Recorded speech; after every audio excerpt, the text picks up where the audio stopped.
One. Hello everyone, welcome to Tushar podcast. जैसा कि हमारी ऑडियंस बहुत टाइम से वेट कर रही थी इंटरव्यूज का, तो हमने कहा कि इंटरव्यू लाएंगे, लेकिन इंटरव्यू अच्छा आना चाहिए। तो इसी के साथ आज हमारे गेस्ट हैं Shikhar Mathur sir. Is a forensic professional. तो सर, आपका बहुत बहुत स्वागत है सर तुषार पॉडकास्ट पे। सर, बहुत बहुत धन्यवाद तुषार। कैसे हैं सर आप? बस all good, thank you so much. तो सर, काफी मेहनत के और मशक्कत के बाद आप हमारे शो पे सर आ ही गए। देर आए दुरुस्त आए। जी, जी, बिल्कुल सर।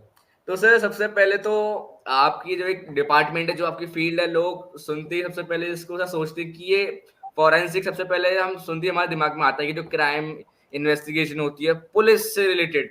तो सर, मैं चाहूँगा कि आप एक बार क्लियर करें कि आपका जो प्रोफ़ेशन है, वो किस तरीके से मतलब वर्क करता है, और आपकी एक्चुअली इसमें सर वर्क क्या है सर इसमें ओवरऑल? देखिए, फॉरेंसिक को आज के टाइम पे अगर हम देखें तो सुनते हो ये नहीं आता क्राइम सीन है। जब हम सुनते थे फॉरेंसिक के बारे में तो सबसे पहले सुनने में आता था सीआईडी। इनफैक्ट जब हम अपने ग्रेजुएशन टाइम में थे, जब हम मास्टर्स के टाइम में भी थे, तो हमसे कोई पूछता था कि आप क्या कर रहे हैं, तो हम उनको बताते थे फॉरेंसिक साइंसेस में हम ग्रेजुएशन कर रहे हैं या पोस्ट ग्रेजुएशन कर रहे हैं या पीएचडी कर रहे हैं। तो लोगों को इतना अवेयरनेस नहीं था। फिर उन्हें बताया जाता था कि आपने सीआईडी देखा है? तो जी हाँ, देखा है। तो उससे रिलेटेड थोड़ा जो क्राइम सीन का काम है या एविडेंस कलेक्शन का काम है, वो होता है फॉरेंसिक साइंस। बिफोर मैं आपको फॉरेंसिक साइंस के बारे में बताऊं, मैं आपको थोड़ा सा अपना बैकग्राउंड बता देता हूँ।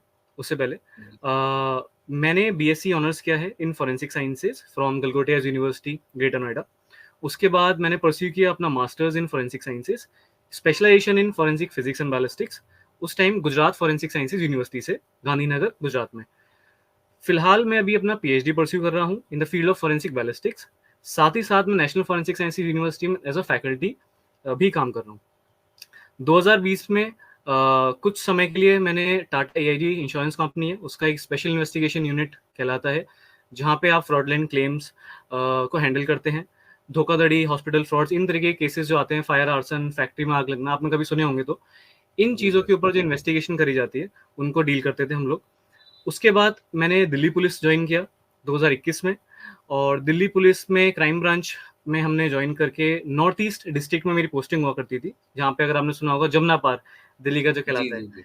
तो सीलमपुर वाला जो एरिया है, हम वहाँ बैठते थे, वहाँ हमारी पोस्टिंग थी। 2020 के अगस्त में मैं फिलहाल national forensic sciences university join किया as a teaching and research assistant. और वहाँ पे बेसिकली ट्रेनिंग इम्पार्ट करना।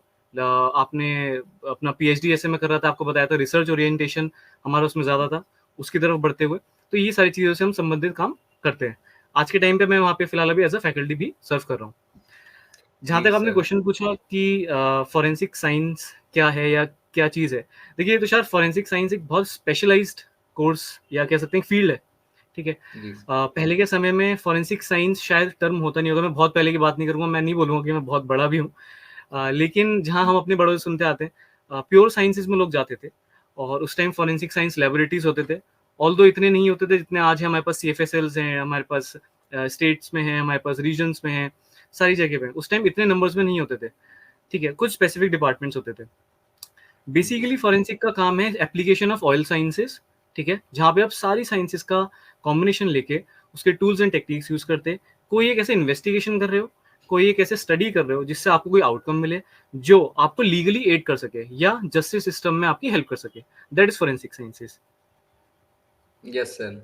एंड अभी मैं सर को सुन रहा था, तो एक वर्ड मैं बहुत देर से मतलब नोटिस कर रहा था, बैलिस्टिक। तो सर, बैलिस्टिक का मीनिंग क्या होता है? लोग जानना चाहेंगे सर इसके बारे देखिए, बैलिस्टिक्स एक अलग चीज है, फॉरेंसिक बैलिस्टिक्स अलग चीज है। बैलिस्टिक्स एक में। चीज है जहां आप एम्यूनेशंस, आर्म्स की बात करते हैं। ठीक है। फॉरेंसिक बैलिस्टिक्स वो चीज है जहां पे आप फॉरेंसिकली बैलिस्टिक्स को अप्लाई कर रहे हैं on the scene of crime या ऑन द फॉरेंसिक स्टडीज में। कैसे? मान लीजिए आप एक क्राइम सीन पे गए, क्राइम सीन पे एक फायर आर्म का केस है, जहाँ पे आप कौन सी बंदूक से गोली चली है, क्या ये गोली इससे चली भी है या नहीं चली है, या एक कोई प्रोहिबिटेड फायर आर्म आपने रिकवर किया है, या किसी तरीके का आपने देसी कट्टा या कंट्रीमेंट जिसे हम कहते हैं, वो वेपन आपने रिकवर किया है।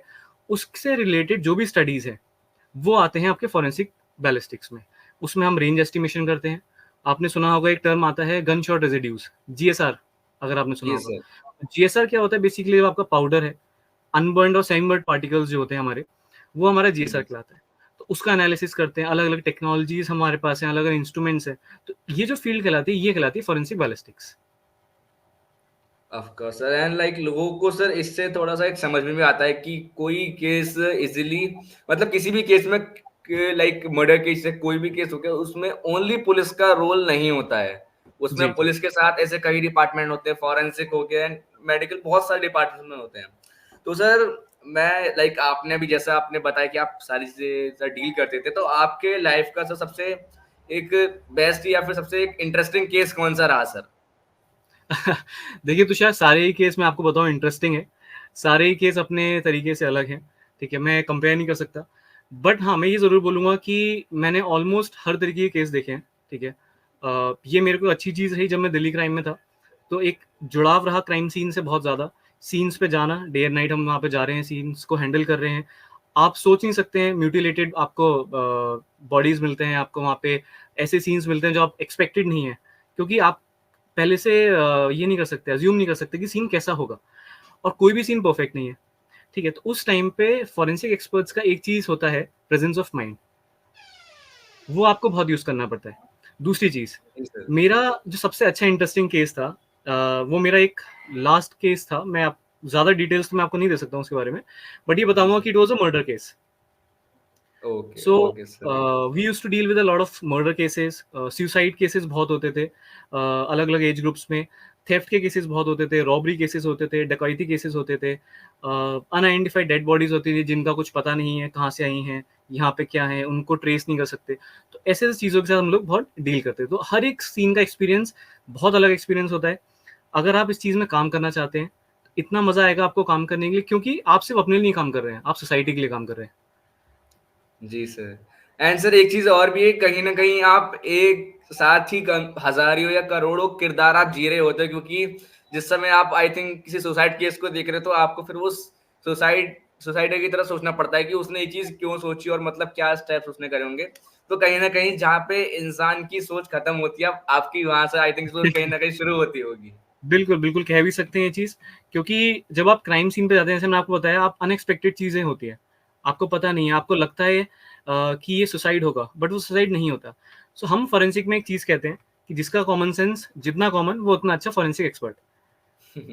और इसका हम ये बिल्कुल। इसलिए कहते हैं क्योंकि अगर हम क्राइम सीन पे ही जाके अनुमान पहले ही लगा देंगे कि ये सुसाइड ही है, और बाद में हो सकता है हमारे को रिजल्ट्स कुछ और मिले, तो वो चीज़ सही नहीं है। तो इसीलिए सबसे पहले आप एविडेंस के ऊपर चलें, आप फैक्ट्स के ऊपर जाइए। इसीलिए हमारा एक प्रिंसिपल भी कहलाता है फैक्ट्स, सर्कमस्टेंशियल फैक्ट्स के लिए, कि जो भी उस मोमेंट पे आपको फैक्ट्स मिले, या जो भी आपको दस्तावेज मिले, जो भी एविडेंस है, पुख्ता सबूत जो है, आप उनके बेसिस पे अपना ओपिनियन दीजिए। वेग ओपिनियन आप नहीं दे सकते। जी सर। एंड लाइक सर एक लोगों का सवाल था, मैं आपसे मतलब पूछना चाहूँगा। अभी जी। तक फोरेंसिक केसेज़ में कहीं पे आपको घोस्ट का केस कहीं देखने को मिला? बिल्कुल होते हैं। देखिए, आप जब इंटीरियर्स में जाएँगे, देखिए घोस्ट तो नहीं बोलूँगा, क्योंकि this is something which is beyond science, right? और ये एक बहुत डिबेटेबल चीज़ है। But what we can say is कि हम लोग जब क्राइम सीन्स पे जाते थे, तो कई बार ऐसे सिनेरियोज़ आते थे जहाँ पे हमारे हिसाब से साइंटिफिकली अगर हम बात करते हैं, तो लोगों ने सुसाइड कमिट किया है। बट जब आप एक सीन पे जा रहे हो, आप इन्वेस्टिगेट कर रहे हो, तो आप उसकी फैमिली से भी बात कर रहे हो, आप उसके नेबर से भी पुलिस पूछताछ कर रही है, आप पूरे कॉन्टैक्ट में हो, पूरे कोऑर्डिनेट्स आप टाई अप करने की कोशिश कर रहे हो। उस केस में कई बार आपको सुनने में मिलता है कि ये जो व्यक्ति था, ये पॉसेस्ड था, इसने अपनी जान खुद इसी वजह से ली है, या पिछले कुछ दिनों से इसका स्वभाव अलग तरीके का था, व्यक्तिगत जीवन इसका थोड़ा अलग तरीके से था, कई बार अलग तरीके की हरकतें करता था। क्योंकि क्या होता है, जब गाँव में जाते हो, एक हम टर्म यूज़ करते हैं इंसेन, इंसेन मतलब होता है पागल, या जो अनसाउंड मंकी माइंड जिसे होता हम है। बोलते हैं। Yes, yes. उस चीज़ को गाँव वाले या फिर कोई जगह पे अगर हम बहुत इंटीरियर्स में जाएँगे तो लोग नहीं समझ पाते शायद। उसको हम ये कहते हैं, गाँव में एक टर्म चलती है हवा, कि इसके ऊपर हवा जी है, सर। या ये पॉसेस्ड है, या इसके ऊपर भूत-प्रेत है। तो देखिए वो चीज़ उनको जानने दीजिए।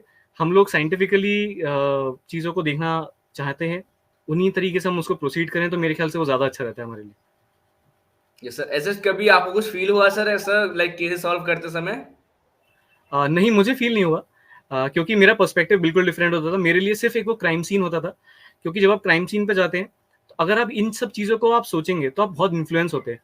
क्योंकि उस टाइम आप एक देख रहे हैं, आपके लिए तो एक सिर्फ़ क्राइम सीन है, बट किसी फैमिली के लिए उसका बेटा या कोई फैमिली मेंबर है, वो जो चला गया है।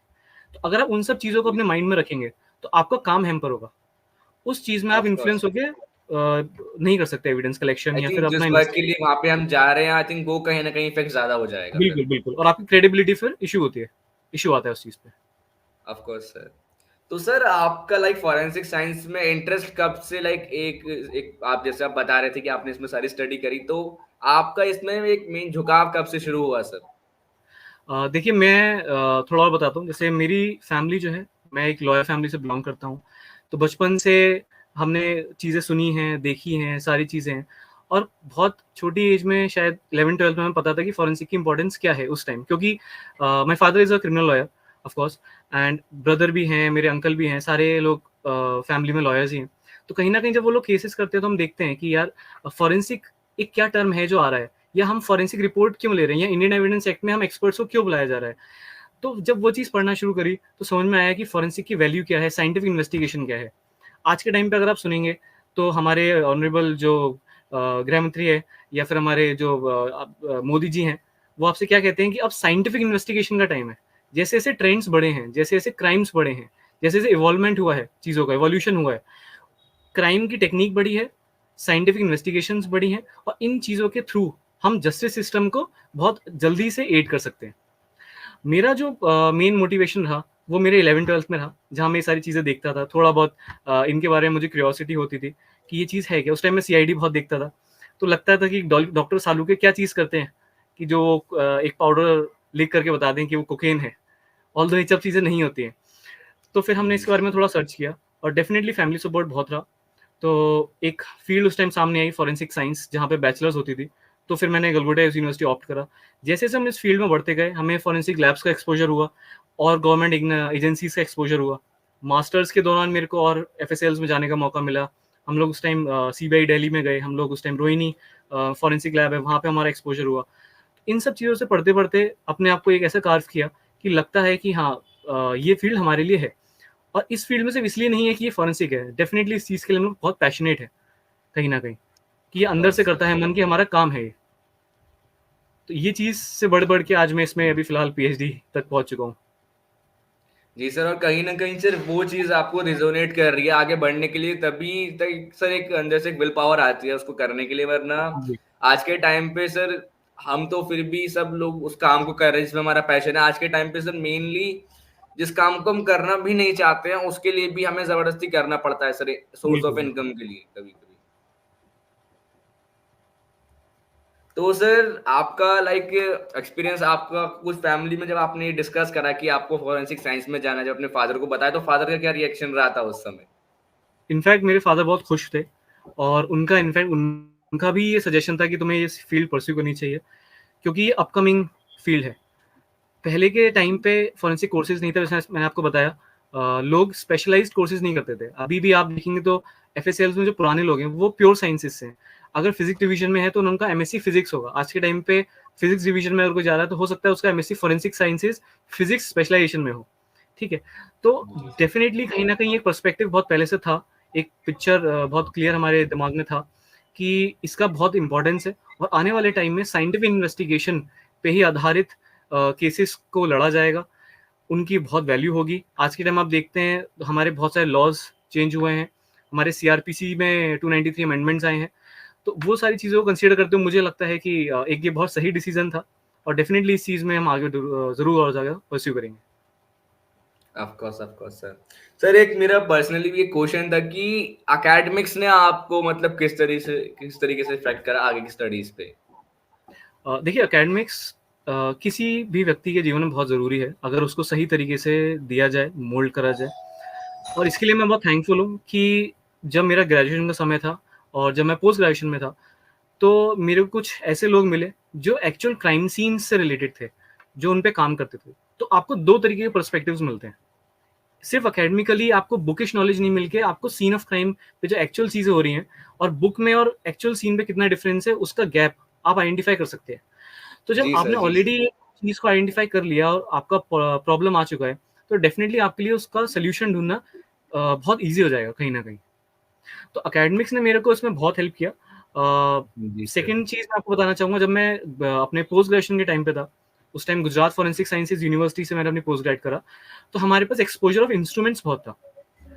जो इंस्ट्रूमेंट्स हाई एंड हम एफएसएल्स में आज यूज करते हैं, फॉरेंसिक लैब्स में यूज करते हैं, वो उस टाइम हमारे पास यूनिवर्सिटीज में थे। तो जी उनके सर। ऊपर हमारा हैंड्स ऑन, ये हमारे चीज लिए बहुत अच्छी चीज थी कि अभी से इस एज में अगर हम ये कर रहे हैं, एक्सपोजर हमें मिल रहा है, तो जब हम एफएसएल्स में जा रहे हैं तो वहां हम कहीं ना कहीं कोप अप करना हमारे लिए बहुत ईजी रहेगा। जी सर। जी सर। ये हमारे लिए बहुत हेल्पफुल था। तो सर कहीं न कहीं लाइक चीज़ तो लाइफ में लगती होगी कि हाँ, जिसके लिए इतनी मेहनत करी, जिसके लिए इतना स्ट्रगल करा, कहीं न कहीं आज उस चीज़ पे हम काम कर रहे हैं, तो एक खुशी तो कहीं न कहीं सर अंदर मन से आती होगी। बिल्कुल बिल्कुल आती है। तो सर एक लाइक स्टूडेंट्स का भी एक सवाल था कि अगर वो फॉरेंसिक साइंस के लिए आगे जाना चाहते हो, तो मतलब 11th-12th से किस तरीके से उनको स्टडी अपनी करनी चाहिए? देखिए, फॉरेंसिक साइंस में जाने के लिए बहुत स्पेसिफिक आपको क्वालिफिकेशन नहीं चाहिए। आपके पास मैथ्स बैकग्राउंड है, चलेगा। आपके पास बायोलॉजी बैकग्राउंड है, वो भी चलेगा। Depending upon description of the universities. जैसे मैं हूँ, मेरे पास मैथ्स बैकग्राउंड था, स्टिल मेरा जी sir. BSc in forensic sciences हुआ। आप बीएससी एक 3 इयर्स का कोर्स है, आपको वो करना पड़ेगा। उसके बाद आप मास्टर्स के लिए जा सकते हैं, अलग अलग यूनिवर्सिटी हैं जो ऑफर करते हैं। आप इस बीच में आपको नहीं करना है, आपको सेल्फ प्रैक्टिस करनी है प्राइवेटली, तो आप डिप्लोमास भी कर सकते हो आफ्टर बीएससी। इसमें आप पीएचडी भी जा सकते हैं, पोस्ट डॉक्टरेट भी जा सकते हैं। तो ऐसे करके आप अकेडमिकली भी परस्यू कर सकते हैं। जो लोग 12th में हैं, आगे परस्यू करना चाहते हैं, बहुत सारे प्राइवेट यूनिवर्सिटीज़ हैं और बहुत सारे गवर्नमेंट यूनिवर्सिटीज़ हैं जो ऑफर करते हैं कोर्सेज। अगर आप सर्च करेंगे, मैं स्पेसिफिकली किसी का नाम नहीं लूँगा, बट अगर आप सर्च करेंगे तो आपको बहुत सारी मिल जाएंगी जो ये कोर्सेज ऑफर करते हैं, जहाँ पे इंटीग्रेटेड कोर्सेज भी चलते हैं आज के टाइम पे। जैसे BSc MSc in forensic sciences 5 years का कोर्स चलता है, या फिर सिर्फ BSc honours in forensic sciences, या बीएससी इन फॉरेंसिक साइंसेज। इस तरीके के कोर्सेज चलते हैं, तो आप इनको परस्यू करें। फिर उसके बाद आप मास्टर्स के लिए जाइए, एमएससी इन फॉरेंसिक साइंस जा सकते हैं, अगर आप फॉरेंसिक को स्पेशलाइजेशन बनाना चाहते हैं। इसके अलावा आपके पास क्रिमिनोलॉजी का भी सब्जेक्ट है, जो एमए इन क्रिमिनोलॉजी आप जा सकते हैं। तो इस तरीके से आपको परस्यू करना पड़ेगा। Sir is there the need of any special coaching in this like field? देखिए, कोचिंग की ज़रूरत तो नहीं है, मैं नहीं कहूँगा ज़रूरत है। ऑल्दो फिर ये आपके डिस्क्रिप्शन पे है कि आप करना चाहते हैं, बट बीएससी लेवल पे हमारा कहीं भी यूनिवर्सिटीज़ में जाएँगे तो अब एक एंट्रेंस टेस्ट होता है छोटा-सा। आप जी sir. Around all over the country आप कहीं भी किसी भी टेस्ट को देते हैं तो आपका बेसिक 11th-12th का सिलेबस आता है, या फिर 6th से 10th के बीच में भी उसमें इंक्लूड कर देते हैं।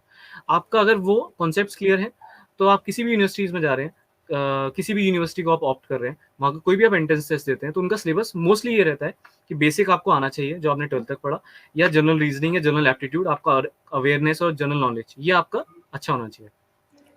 Of course sir. सर आज लाइक आपका हम कॉलेज टाइम का कोई आपका एक इंसिडेंट रहा हो जो आपको मतलब लाइफ टाइम अभी तक याद हो, आप शेयर करना चाहते हो आज?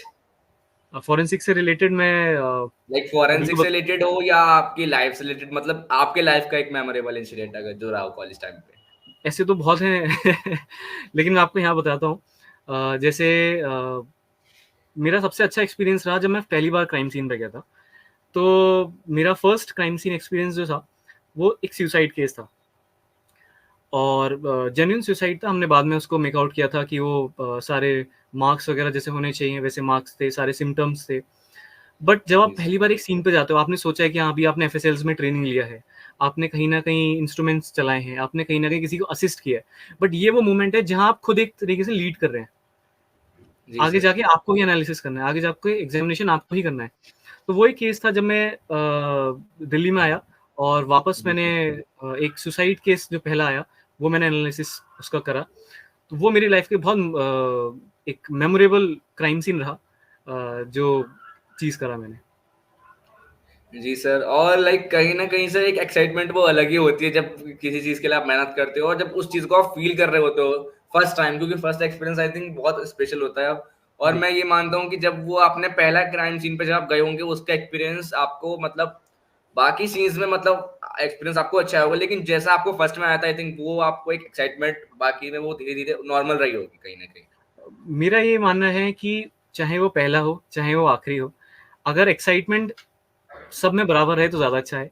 उसका एक एन्जॉय करने का एक तरीका ही अलग होता है। आप जब पहले सीन पे गए थे, ऑल्दो चीज़ें नई होती हैं, या आपको चीज़ें कम पता होती हैं, या हो सकता है आप चीज़ों से वाकिफ़ ना हो।